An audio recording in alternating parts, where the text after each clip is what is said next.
The eldest of three siblings, Allison Jaslow was born in Virginia. She describes her childhood as a tumultuous time. When she was 6 years old, her parents divorced, and Allison moved to multiple homes and schools. Her life began to settle when her mother remarried, and the family moved to Arlington. Sadly, the newfound stability was soon interrupted. My dad, who was very much out of my life at that point, but who I really wanted to see again, maybe when I was 18 and could have the opportunity to do so, unfortunately took his life. So that was a very hard year for me. I was 13 at the time, but also something that has really shaped who I am today. You know, it was that same year too that I also fell sort of deeply in love with our country and was determined to go into the military. Jaslow knew she would be financing her own college education, so her plans to pursue a military career brought scholarship opportunities.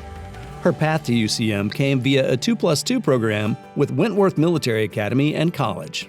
And it ended up being a very formative experience. It was nice that by the time I got to UCM, the school even gave me more scholarship money because I was a transfer student that had over a 3.5 GPA. At UCM, Jaslow and her fellow ROTC cadets developed a special bond, and the impact of one early morning PT session stands out in her memory. But I will never forget showing up at what we call in the military as ODARC 30 for a field training exercise my junior year, and it was just the night before that Congress had authorized a use of military force to go to war in Iraq. And it's kind of a surreal experience to be an officer and to be headed out to a field training exercise and have that field training exercise's meaning completely change because we were now getting deeper and deeper into war. Jaslow credits Shari Bax, then a professor of political science, for bringing her real-world career experience and academic expertise into the classroom. I think we all have people in our lives where when you step back and reflect, you just really can't imagine what your life would be like without them in it. And so for me, Dr. Bax is one of those people. In fact, I wouldn't have known this organization. She had a sign like this in her office, which is how I learned about an organization named Emily's List, which is how I ended up at Emily's List my last semester of college, which is a network that helped me launch my post-military career. Jaslow graduated from UCM in May 2004 and was commissioned as a second lieutenant in the U.S. Army. In late 2004, she deployed for Kuwait and then moved into a combat leadership position in Iraq.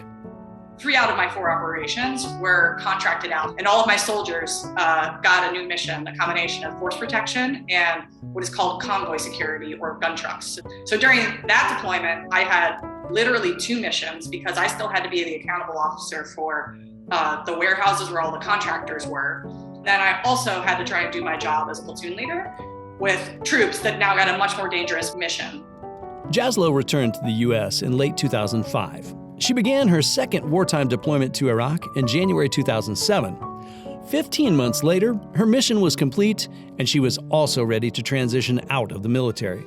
She launched a post-military career as a political communications strategist and advocate for veterans, especially the unique challenges facing female veterans.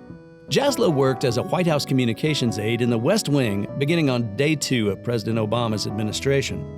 Her expertise as an advisor and political strategist drew her into running campaigns. In 2012, she was hired as campaign manager for Cheri Bustos, a candidate seeking her first congressional term in Illinois.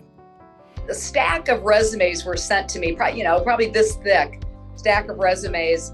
And my husband sees me looking at him. He goes, "Hand those to me." And he looks through them really quickly and he pulls out Allison Jaslow. He hands her resume to me and says, "Hire her." And I said, "Why?" He goes, "Because she's got a military background. She was a captain in the Army. She served 2 tours in Iraq, and she's not going to take your crap." And so I hired Allison.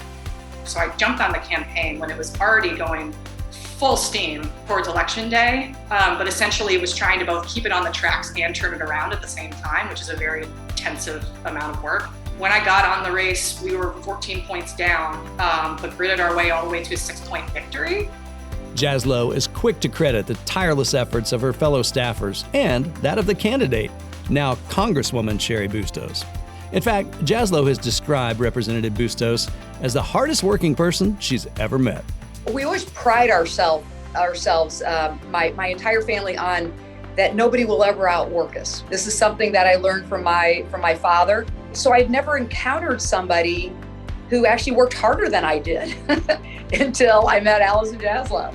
You remove Allison Jaslow from that very first campaign, and I'm not sitting here having this conversation with you as a member of Congress. Jaslow spent several years as the chief of staff for Congresswoman Bustos. She then became executive director for the Iraq and Afghanistan Veterans of America. Her work helped block a plan to cut more than $4 billion in veteran education benefits. She's appeared on national broadcast and cable news programs as a respected advocate of veterans issues, especially those central to women. Whether it's advocating for women veterans and culture change at the VA and in the military, or whether it's just speaking up for all of us to do better as citizens. All of us should want to step up and lead in whatever way that we can. Today, Allison Jaslow is as busy as ever. She's teaching at Duke University, as well as consulting and writing her memoir. She's on the board of directors of the Iraq and Afghanistan Veterans of America, as well as the National Parks Conservation Association's Veterans Council. Wherever her future may lead, it's safe to say you'll find her working diligently in service to others. Allison Jaslow, I am so proud of you. And I think this honor is apropos for the kind of person you are. And I know that there is nothing but great things ahead for you. And you're going to make a tremendous difference, not just in our country, but in this world. I know that you have that in you. Congratulations on this award.